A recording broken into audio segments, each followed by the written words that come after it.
Hello and welcome to the Knowledge Source. So in this session, we'll discuss about India has become the third highest military spender or defense expenditure in terms of comparing to other countries according to the SIPRI in the year 2020. So we'll discuss about ये report के बारे में कि ये SIPRI के द्वारा publish किया जाता है और इंडिया ये थर्ड हाईएस्ट मिलिट्री एक्सपेंडिचर बन चुका है कंट्रीज़ के अगर कंपेयर करें।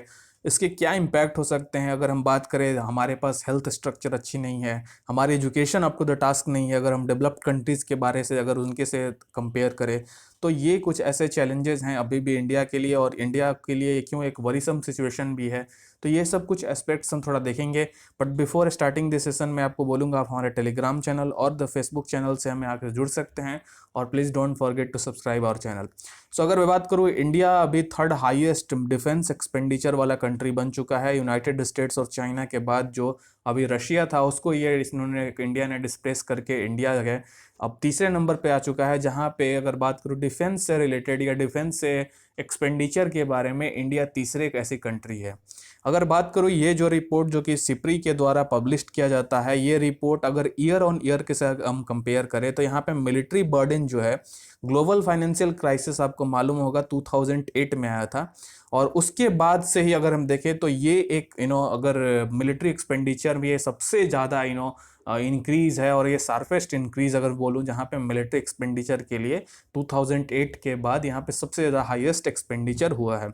सो अगर मैं बात करूँ ये सिप्री के द्वारा, सिप्री के बारे में थोड़ा हम देख लेते हैं। ये एक स्टॉकहोम इंडिपेंडेंट इंस्टीट्यूशन है और ये एक इंटरनेशनल इंस्टीट्यूशन है जो कि रिसर्च करता है आर्मामेंट्स में, आर्म्स कंट्रोल में, डिसआर्मामेंट में, मतलब कि कौन से ऐसे कंट्रीज है जहाँ पे जो आर्म्स यूज़ कर रहे हैं उनको, न्यूक्लियर में भी वेपन हो गया तो उनको वहाँ पे डिसआर्म करना है, मतलब कि उनको बात करके, उनको फाइनेंशियल इंसेंटिव प्रोवाइड करके उनको उनके पास ये न्यूक्स जो एबिलिटी है उनको यहाँ से हटाना है। तो ये कुछ ऐसे वर्क सिप्री करता है और ये 1966 में इसकी एस्टेब्लिशमेंट हुई थी, जो कि स्टॉकहोम में इसकी हेडक्वार्टर है, जो कि स्वीडन की राजधानी है।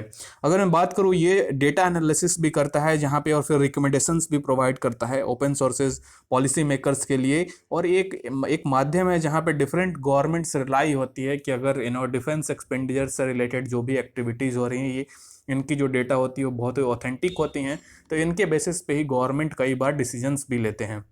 सो अगर मैं बात करूँ कौन कौन से ऐसे टॉप 5 स्पेंडर्स हैं जो कि डिफेंस से रिलेटेड एस्पेक्ट्स पे खर्च कर रहे हैं, तो देखिए सबसे पहले तो यहाँ पे आपका यूएस आ जाता है, जो कि अगर बिलियंस में हम देखें तो 732 बिलियन यहाँ पे खर्च किया है।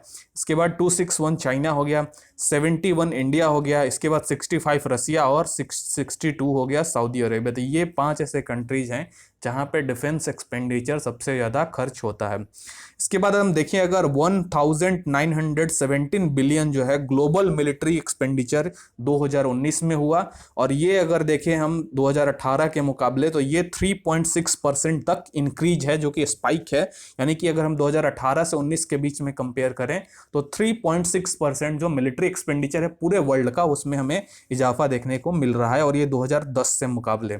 इसके बाद 38% जो ग्लोबल मिलिट्री स्पेंडिंग है वो यूएस के द्वारा अलोन किया जाता है। तो अभी भी आप देख सकते हैं कि यूएस जो है is the sole authentic and the sole muscular power in the whole segment, तो ये 38%। इसके बाद 62% of the military expenditure by the US, India, Russia and Saudi Arabia. तो आप देख सकते हैं कि 5 ऐसे कंट्रीज जो है, ये टोटल 5 जो कंट्रीज है उनके मिला के ही सिर्फ 62% तक मिलिट्री एक्सपेंडिचर आपको देखने को मिल रहा है।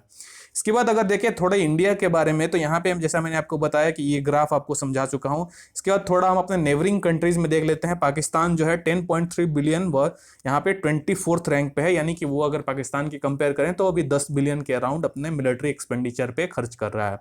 इसके बाद फर्स्ट टाइम यहाँ पे हम देख रहे हैं कि एशियन कंट्रीज, अगर देखें एशियन कंट्रीज के परस्पेक्टिव से, तो यहाँ पे पहली बार ऐसा हुआ है कि टॉप 3 में 2 कंट्रीज हैं। आपको मालूम होगा कि चाइना, और तो अभी तीसरे नंबर पे भारत आ चुका है।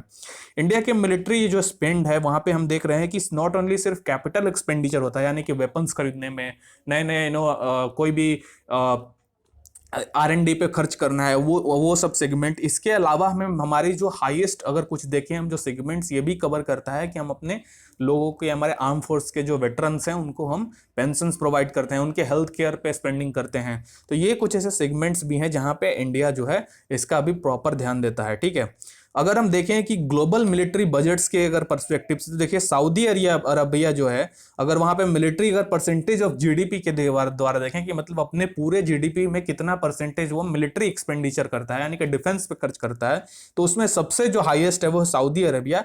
अपने मिलिट्री एक्सपेंडिचर देखें उसमें जीडीपी का 8% तक जीडीपी जो है उसका खर्च करता है मिलिट्री पे। इसके बाद आ जाता है इजराइल 5.3%, फिर रसिया 3.9%। अगर हम इंडिया के बारे में बात करें तो इंडिया वो अपना 2.4% जीडीपी जो है खर्च करता है मिलिट्री एक्सपेंडिचर पे। वहीं अगर चाइना का देखें हम तो 1.9% मिलिट्री एक्सपेंडिचर पे खर्च करता है।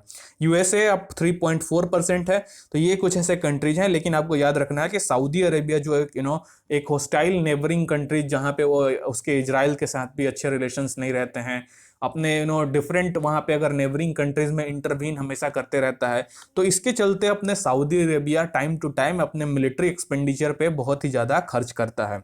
सो अगर हम देखें डिटेल्स, अगर सिप्री रिपोर्ट के बारे में थोड़ा देख लें, तो ग्लोबल मिलिट्री स्पेंडिंग जो है, जैसा मैंने आपको बताया वो कि इंक्रीज हो चुका है 2.6% से, और ये अराउंड $1.98 ट्रिलियन है 2020 में। ठीक है, यूनाइटेड स्टेट्स, चाइना, इंडिया, रसिया और यूनाइटेड किंगडम जो इसमें लिस्ट में टॉप 5 में आते हैं। इसके बाद अगर चाइना के बारे में बात करें तो चाइना अपनी मिलिट्री एक्सपेंडिचर जो है 1.9% से इंक्रीज कर चुका है, और जो कि अराउंड $252 बिलियन है। इसके बाद अगर बात करें वर्ल्ड सेकंड लार्जेस्ट स्पेंडर जो है, इंडिया थर्ड पे आ रहा है।